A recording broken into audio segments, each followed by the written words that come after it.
Hi, I'm John Lewis with Tech B2B Marketing here at Day 3 of Automate 2023. I'm lucky enough to be talking with John Atkinson, the Principal Product Engineer at Chroma Technology. Welcome, John. Thanks for taking time to join us today. Thanks, John. It's great to be here. For those in our audience that don't know about Chroma Technology, can you talk a little bit about the company?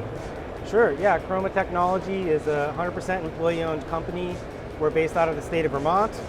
We manufacture optical filters. We have about 170 employees, sales offices in 4 countries. We're also a B Corporation. What is a B Corporation?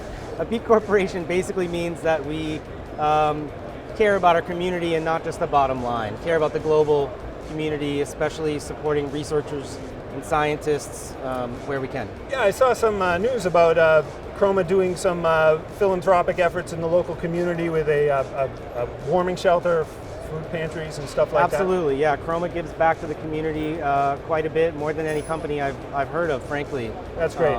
Yeah. I love being part of an organization that gives back to the community. Right, and as a 100% employee-owned company, all of us at Chroma are, invested in the company. And can you tell us a little bit about the customers that Chroma serves? Sure, yeah. So we support customers anywhere from the university level up to large OEMs. The markets we serve, there's life science, biomedical device markets. We have astronomy filters. But here at Automate, we're really highlighting our industrial filters or machine vision filters. Mm-hmm. I know you did a lot in the PCR during the pandemic, PCR space. Yeah, that was a very busy time for us. The fluorescence filters involved kept us very busy, yeah. In addition to those fluorescent filters for PCR, can you talk a little bit about the other types of products that Chroma makes?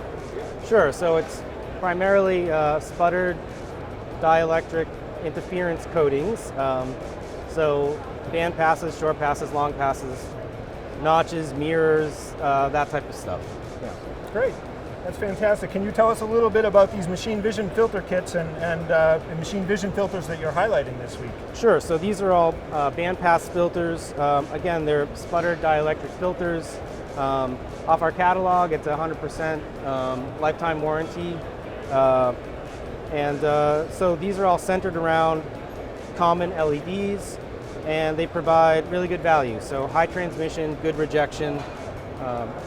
Lifetime warranty, they must be really durable. Yeah, they are very durable. It's a very hard coating. Yeah,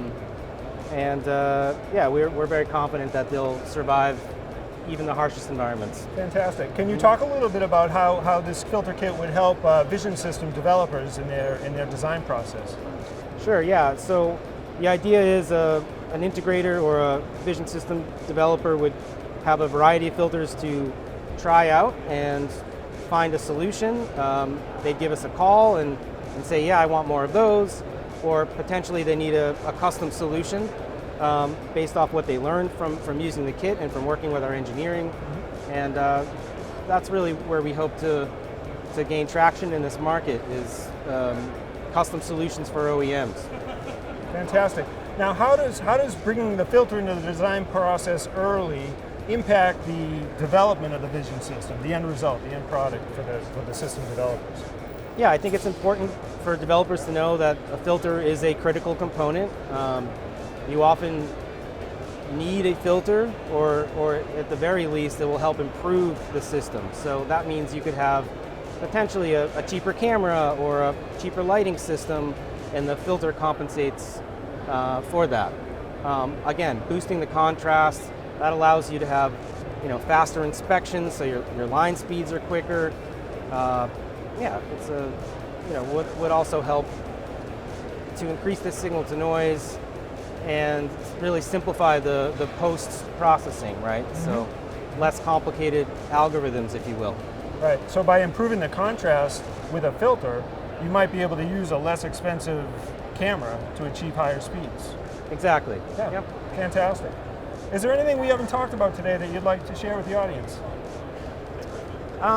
Again, I would just point out that the optical filter is a critical component, and it can be easily customized. So whether that wavelength is green or slightly greener, or a narrower band, right? Wherever